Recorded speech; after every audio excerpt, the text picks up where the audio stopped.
sini dari beras.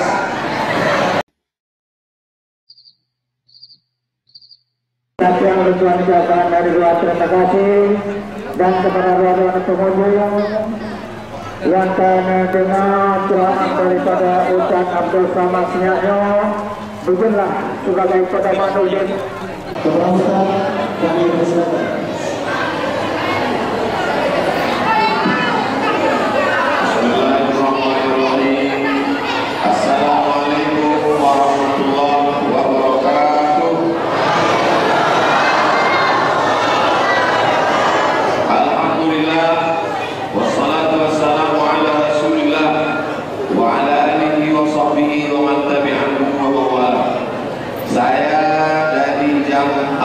Subuh tadi dari Bogor ke Medan, dari Medan ke Lok Semawe, akhirnya sampailah kita di masjid yang menjadi kebanggaan kita bersama. Masjid ini dibangun dari kaleng-kaleng beras.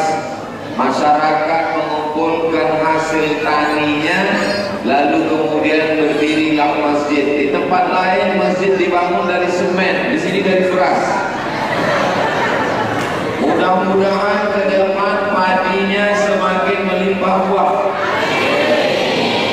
Mana masomalun, tidak berkurang harta walaupun disedekahkan. Kalau padi itu dimakan, dia akan menjadi ma'akal tafa'naita, yang kau makan busuk. Tapi beberapa kali padi yang dijual, hasilnya diberikan ke masjid. Akhirnya masjid berdiri sampai hari kiamat. Orang sholat di masjid ini mengalir pahalanya, insya Allah. Guru kita bersama Profesor Dr. Muslim Ibrahim meninggal dunia. Saya mendapat kabar bahwa ayah beliau yang dulu imam di sini, beliau dapat ilmu bermanfaat, beliau mendapat anak yang soleh, beliau juga mendapat rezeki amal jariah yang mengalir. Mudah-mudahan kalau kita ikut ajaran tausiah yang beliau sampaikan dulu, kita amalkan, kita juga insya Allah dapat tiga-tiganya insya Allah. Anak-anak kita yang hadir ini semuanya akan menjadi anak-anak yang soleh dan solihah. Ilmu yang kita dapatkan menjadi ilmu yang bermanfaat, dan yang tak kalah penting,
prostitusi, LGBT.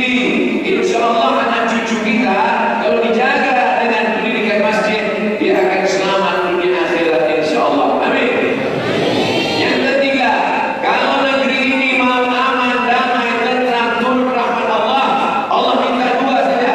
Walau anna ahlal qura amanu, kalau penduduk negeri itu beriman, wattaqau, takut kepada Allah, la fatahna alaihim barakatin, akan kami bukakan barakah minas sama, dari langit, wal ard, dari bumi. Dari langit turun hujan, dari bumi tumbuh tanaman. Tadi ketika kami melewati jalan, di tepi jalan seperti karpet hijau terhampar luas.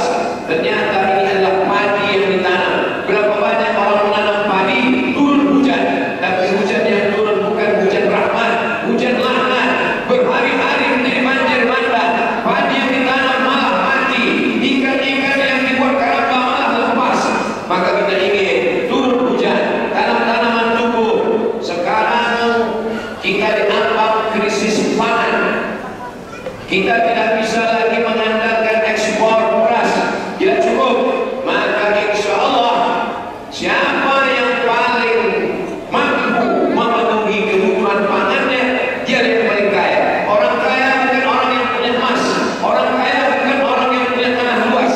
Hari ini definisi orang kaya adalah orang yang punya persiapan pangan, makanan. Alhamdulillah, rasa-rasanya kita tidak akan kekurangan padi. Maka tiap malam didoakan padi ini tumbuh, lalu kemudian berbuah, lalu kemudian dipanen, barokah. Tidak hanya mengenyangkan perut, tapi juga bisa untuk membangun masjid. Poin yang keempat, hari ini tantangan anak-anak kita bukan hanya seperti dulu TV. Sejahat-jahatnya TV, masih ada komisi penyiaran yang mengawasinya. Tapi hari ini ada TV yang tidak bisa diawasi oleh komisi penyiaran. Channel-channel YouTube, peminum khamar bisa buat channel YouTube mengiklankan khamarnya. Pezina bisa buat channel YouTube mengiklankan perbuatan zinanya. Pecandu narkoba bangga dengan perbuatannya. Maka kalau tidak kita bekali anak-anak kita ini dengan pengawasan orang tua yang luar biasa, habislah dia. Dulu orang takut parabola masuk ke desa.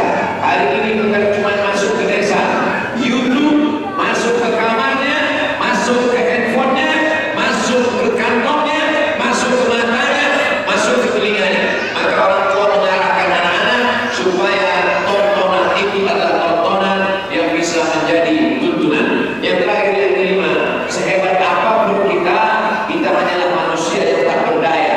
Ad-du'a silahul mu'min. Poin yang kelima adalah doa, senjatanya orang beriman. Ibu jangan lupa tiap malam tahajud doakan anaknya.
dalam 17 orang dulu yang pertama di 0 gunung